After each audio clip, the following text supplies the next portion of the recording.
Hello everyone, welcome back to BFSC Fisheries online class. This is a quick revision of fish byproduct uh, because many byproducts are there, but in this class we will be learning only the fish meal. And so let's begin with the topic. Since we know that there are various byproducts of fishes, like we can say that the fish flesh, जो fish का flesh है उसमें protein 15 से लेकर 20% तक fish में protein होता है उसके फ्लैश में। तो इसमें ट्रेडिशनल बाय प्रोडक्ट होता है, जनरल प्रोसेस्ड जो बाय प्रोडक्ट होता है वो होगा, या फिर जो श्रिम्प कैप और क्रस्टेशन के प्रोडक्ट से निकला हो वो हो सकता है, या फिर कोई बायोकेमिकल या फार्मास्यूटिकल प्रोडक्ट्स हो सकता है जैसे बायो सॉल्ट, इंसुलिन, ग्लूकोसामाइन। तो ये सारे, तो इसमें यहाँ पे एक इमेज में दिखाया गया है कि फ़िश के बाय प्रोडक्ट्स में जब हम फिन्स की बात करें, यहाँ पे फिन्स का दिया है तो वो एनिमल फीड या एनर्जी के लिए यूज़ होता है।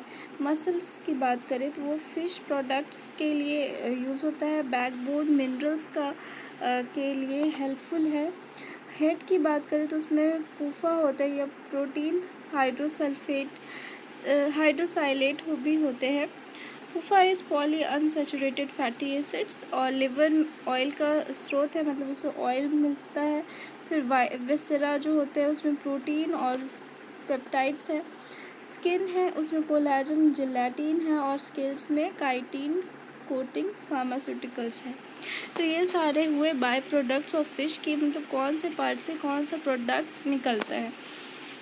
अब हम लोग सबसे पहले देखते हैं फ़िश मील की ओर, जो हम लोग का मेन टॉपिक है आज का, जिसमें हम लोग देखते हैं कि इसमें हाई प्रोटीन होते हैं और इसमें साथ साथ एसेंशियल अमीनो एसिड्स पाए जाते हैं जैसे लाइसिन, मिथ्योनाइन, सिस्टीन। ये सारे फ़िश मील में बाय प्रोडक्ट है। फ़िश मील का मतलब है वो जो कि फ़िश को फीड दिया जा रहा है। तो हम लोग ऐसे प्रोडक्ट का यूज़ करते हैं, हम लोग वैसे रॉ मटेरियल्स यूज़ करते हैं यहाँ जिसमें हाई फैट कंटेंट हो, जैसे एनकोवीज, सार्डिन्स, हेरिंग्स, मेहाडेन। ये सारे फिशेस जो होते हैं उसमें ज़्यादा मात्रा में हाई फैट होते हैं, मतलब उसमें फ़ैट कंटेंट ज़्यादा होते हैं। तो ये as a fish feed use किए जा सकते हैं। इसमें विटामिन बी ग्रुप होता है जैसे साइनोकोबालामीन, कोलिन, फिर नियासिन, पैंटोथेनिक एसिड। ये सारे होते हैं इसमें विटामिन बी प्रोडक्ट। फिर रिच इन मिनरल्स हैं। फिर इसमें रॉ मटेरियल्स जो कि यूज़ अभी हमने बताया था, एनकोवीज, सार्डिन और मैकरल जैसे फिशेस जिसमें फ़ैट कंटेंट ज़्यादा होता है वो यूज़ होते हैं। और इसमें अगर हम लोग देखें जो वाइट फ़िश मील होती है उसमें 6% ऑयल से भी कम ऑयल होता है और 4% सॉइल से कम सॉल्ट कंटेंट होता है। तो ये है फ़िश मील का एक इमेज जिसमें दिखाया गया है कि जो फ़िश है कैसे उससे एक बाय प्रोडक्ट निकला, वो है फ़िश मील, और वही फ़िश मील दोबारा फिशेस या फिर कोई भी लाइफ स्टॉक को दिया जाता है। तो इसमें क्या होता है, इसमें high energy, high protein content, vitamin content, mineral content होता है और इसकी बायोलॉजिकल वैल्यू भी ज़्यादा होती है। इसमें लो एंटीजेनिसिटी होती है और एंटी इन्फ्लामेटरी प्रोटीन्स होते हैं जो कि आसानी से डाइजेशन करने में हेल्प करते हैं। तो ये सारे हुए फ़िश मील के कैरेक्टरिस्टिक्स। अब हम लोग देखते हैं कि अगर हम लोग को फ़िश मील बनाना है तो हम लोग उसके लिए क्या प्रोसेस फॉलो करेंगे। तो उसके लिए जो प्रोसेस है उसमें हम लोग क्या करते हैं कि एक होता है ड्राई रिडक्शन और एक होता है वेट रिडक्शन प्रोसेस।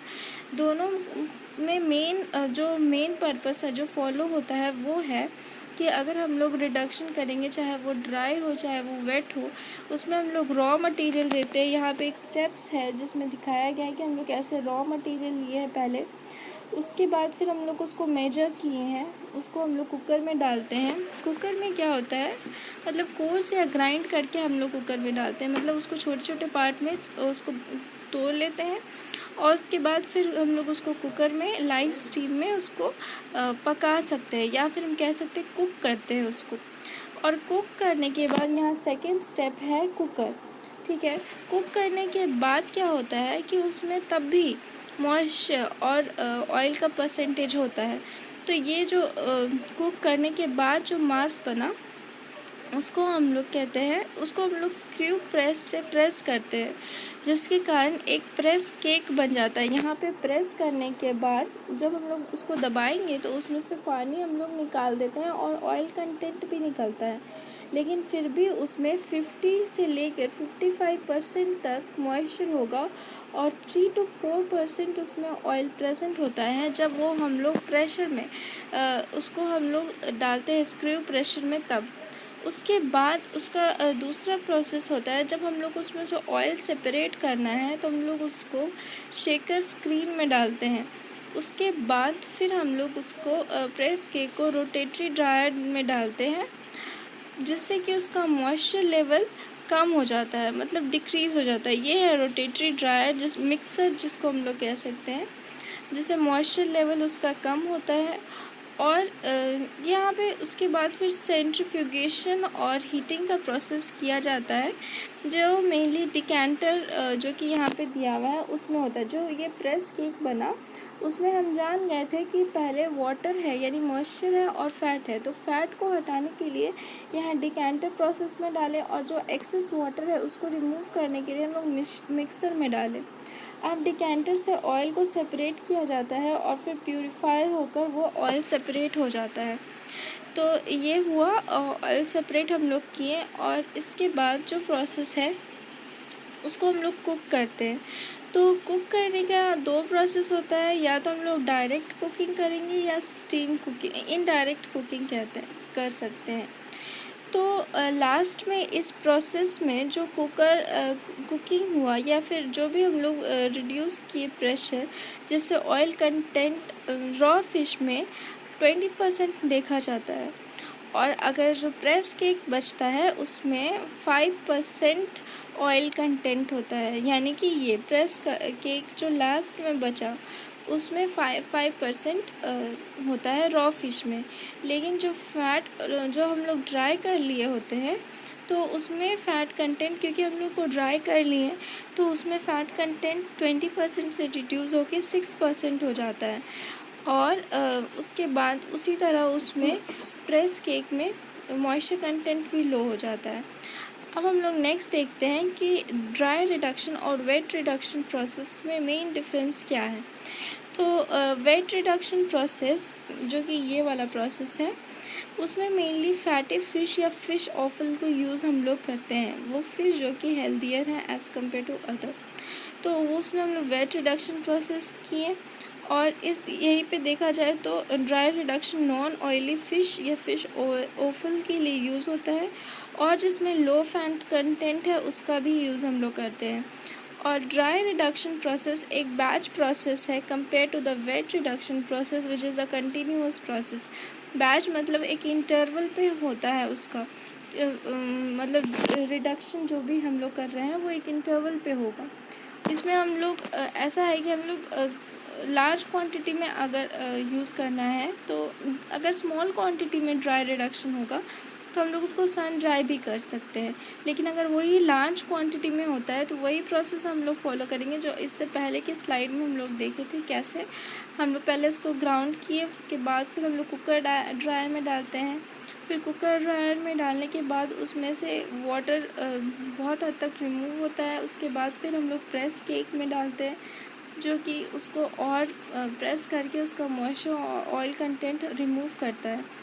तो एक्स्ट्रा ऑयल रिमूव हो गया, और फिर जो येल्ड हुआ उसको फिर उसको हम लोग क्या करते हैं, दोबारा से फिर कुक करते हैं।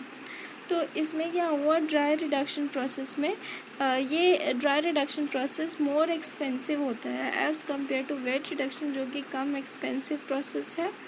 और यहाँ good quality but lower water yield है। मतलब अगर हम लोग वाटर क्वालिटी की बात करें तो वेट रिडक्शन में ज़्यादा अच्छा वाटर क्वालिटी है as compare to the lower yield. और ड्राई रिडक्शन प्रोसेस में हाई यील्ड ऑफ ऑयल होता है, मतलब कि इसमें ज़्यादा मात्रा में ऑयल मिलेगा, लेकिन उसका वो जो ऑयल होगा वो इन्फीरियर क्वालिटी का होता है, वो उतना अच्छा नहीं माना जाता।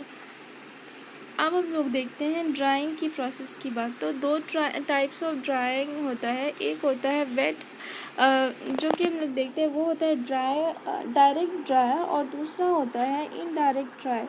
तो ये वाला जो है वो है डायरेक्ट ड्रायर, और ये वाला जो प्रोसेस है वो है इनडायरेक्ट ड्रायर। तो डायरेक्ट ड्रायर में क्या करते हैं कि हम लोग स्लोली एक रोटेटिंग सिलेंडर यहाँ पे लगा है, provided with number of flights. इसमें नंबर ऑफ फ्लाइट्स हैं यहाँ पे शो हुआ है। इसमें क्या करते हैं, जो भी केक होता है जिसमें मॉइस्चर कंटेंट या फैट कंटेंट है, उसको हम लोग इसमें रोटेट करते हैं। और रोटेट करने के बाद जब इंटीमेट कांटेक्ट होता है मटेरियल का हॉट एयर से, एक जगह से हॉट एयर निकल के आता है, तो इसमें क्या होगा, particle of fish meal do not attain high temperature. जो फिश मील है वो हाई टेम्परेचर नहीं वो लेगा, लेकिन वो इवेपोरेट करता है, जिससे कि उसमें से जो भी मॉइस्चर कंटेंट है वो रिमूव हो जाए। और अगर इनडायरेक्ट ड्रायर की बात करें, मतलब ये वाला प्रोसेस, तो इस डायरेक्ट ड्रायर को फ्लेम ड्रायर भी कहते हैं, ये इम्पॉर्टेंट है। और इनडायरेक्ट ड्रायर में क्या होता है, जिसमें फिक्स सिलेंडर होते हैं, जैसे कि इस इमेज में दिखाया हुआ है, इसमें फिक्स सिलेंडर है, provided with internal rotating scraper of light, जिसमें इंटरनल रोटेटिंग स्क्रेपर लगा होता है, विच कंटिन्यूसली स्टर, मतलब यहाँ पे जो कंटिन्यूसली वो स्टर करेगा और उसके बाद ड्राइंग प्रोसेस में हेल्प करता है। Flights are internally heated and usually by steam and make heat transfer and very effective. आज के लिए इतना ही था। Thanks for watching, and if you like then please subscribe. तो आज हम लोग देखें फ़िश मील, और हम लोग इनडायरेक्ट डायरेक्ट प्रोसेस की बात करें। फिर हम लोग देखें कि ड्राई रिडक्शन मेथड और वेट रिडक्शन मेथड क्या है। Thanks for watching, please like share and subscribe.